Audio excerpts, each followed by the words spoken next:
Hi guys, this is Omer from MMOHut.com, and I'm doing another weekly recap of MMO news and announcements for the week ending August 21st. And as you can see from the video playing in the background, the first piece of news that we're going to take a look at this week has to do with a brand new free-to-play MMO announced by BioWare, Warhammer Online: Wrath of Heroes, which is actually different than Warhammer Online. Wrath of Heroes will be an arena-style PvP fighting MMO, while Warhammer Online is an actual MMORPG. The game will feature 18-player battles and 3-team combat. Now, the game is free to play, and beta signups are already available on wrathofheroes.com, but no official release date is set in stone. Now, this is the first free-to-play game being developed by BioWare, which is awesome to see them throwing their support behind free-to-play. And hopefully the game will be a success. The next bit of news, guys, comes on August 15th, and it's from Chang Yu, and the chick on the top left over there had an eye patch. Anyway, the game is called Sword Girls, and it's a new trading card game style MMO being published by Chang Yu. The game is browser-based and will launch with over 500 cards, a card crafting system, dungeons, PvE and PvP, content, and more. So not sure what PvE means in a trading card game, though I guess it kind of means playing against AI or something.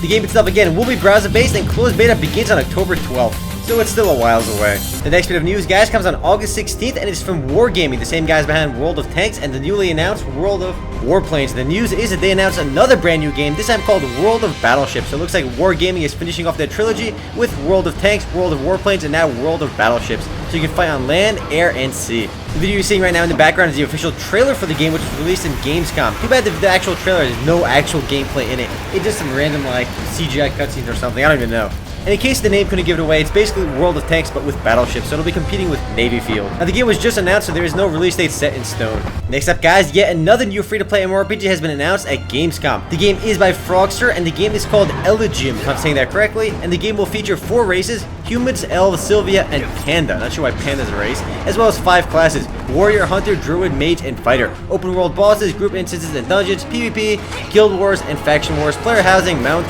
hatching pets, and a player ranking system are amongst the list of features. Too bad the game's launch trailer over here doesn't really reveal too much about the game. It's basically a cookie-cutter fantasy MMORPG based on the CGI trailer we're seeing right now. Beta registrations are already available at Eligium.com. And how on earth did that archer chick just fire like 30 million arrows at once? Makes no sense. Next up, guys, is yet another brand new MMORPG announced, this time by Game Ago. The game is called Otherland, and it's actually based on Ted Williams' Otherland, which is a best-selling novel. A best-selling series of novels, that is. The game features several different virtual worlds, including the medieval world 8 squared and the oriental-influenced Mars. Action-based, Otherland will offer various weapons, including bows, guns, clubs, swords, and lances, with a non-targeting combat system. And graphically speaking, the game does look phenomenal, and that's because the game uses the Unreal 3 engine and has been in development since 2006. The game is scheduled for beta release in 2012, which is unfortunately still a while away, but players can still sign up for the beta right away on otherland.gameago.com. And again, graphically speaking, the game does look really awesome. Up next, guys, is a small update from EG for Alliance or Valiant Arms, and the news is that AVA launched a new demolition map called Airplane. Also included up there are 2 new weapons, the M4A1 MK.3 and the FN F2000. Although it's not a major update, it's still an update, so it's worth mentioning. Up next, guys, a bit of sad news from Outspark, and the news is that Divine Souls is scheduled to shut down temporarily on August 30th. The temporary closure is being done so the development team can focus on a major overhaul of the game, including bug fixes, content creation, and more. The process is estimated to take several months. It's good to see that the development team is still standing behind the game, but seeing the game being shut down for a few months is never good news. The game servers will be closing on August 30th and will hopefully be relaunching in a few months. Next up, guys, Games Campus comes out and sets a release date for Tankcase. Well, not a release date, but an open beta date, and that's September 1st at 11 a.m. And if you haven't heard of Tankcase, you shouldn't be too surprised because the game was announced such a long time ago, and finally Games Campus is saying to release the game. So based on what I've seen so far, the game looks to be competing with World of Tanks and other tank-based MMOs. The game will feature World War II era tanks, battlefields, and other vehicles. Up next, guys, a bit of on news. Games Campus is taking over Nine Dragons, and if you guys don't remember, Nine Dragons is a 3D martial arts themed MMORPG which originally came from Acclaim, which went bankrupt, and then gamers first came out of nowhere and said they're going to rescue the game and relaunch it and reservice it, and they did for a while, but now they're shutting it down as well. Now Games Campus is taking over the service for Nine Dragons on September 20th and promised to release new content for the game. Games Campus is allowing players to transfer over their characters from the gamer's first version of the game. Players will have until September 15th to do that. And in case you couldn't tell, the trailer in the background is actually a CGI trailer. The actual in-game graphics aren't nearly as good.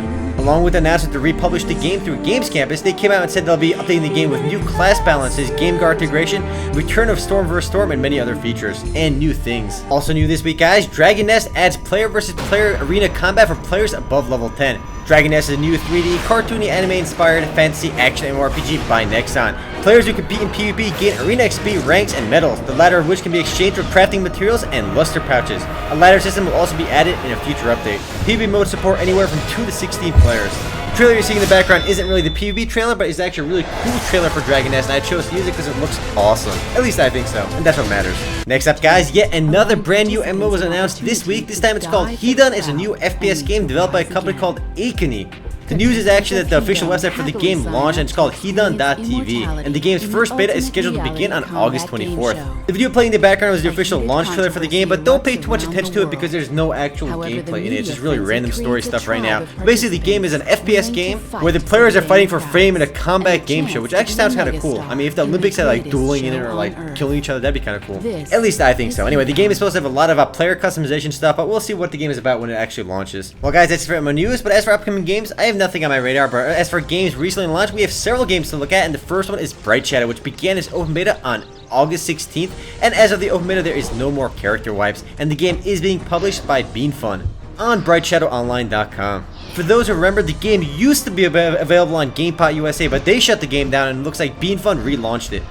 Another game which went into open beta this week is Remnant Knight from Game Samba. The game was actually in closed beta quite a while ago, but finally launched into open beta. The open beta will feature content up to level 60, along with new crafted items, PvP modes, including marble battles, a CTF style game, and more. Now that the game is in open beta, there will be no more wipes as of today. And by as of today, I meant as of August 16th, because that's when the game went into open beta. The company behind Remnant Knights also publishes Realms Online. Yet another game that launched into open beta, or at least released this week, is Age of Empires Online. It also came out on August 16th. The game has been in development by Microsoft for quite a while now, but is now released. And for those looking forward to a new Age of Empires game, I guess this is it. Though the gameplay is a bit different from traditional Age of Empires games, as you guys probably already saw in my first look video.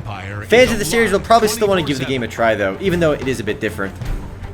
The next and last game we'll be taking a look at this week, guys, is Scarlet Legacy from Games Campus, which is a 3D fantasy MMORPG which began its open beta on August 18th, 2011. Now the game is actually a bit story driven, as I've already done my first look for the game, which I'll be uploading soon. Anyway, guys, that's it for MMO news and announcements for the week ending August 21st, 2011. Now, if you want to read about or learn more about any of the news mentioned in this video, simply head on over to MMOHut.com/news. If you want to discuss anything in this video, simply head on over to MMOHut.com/forums. Anyway, guys, it's Omer, signing off.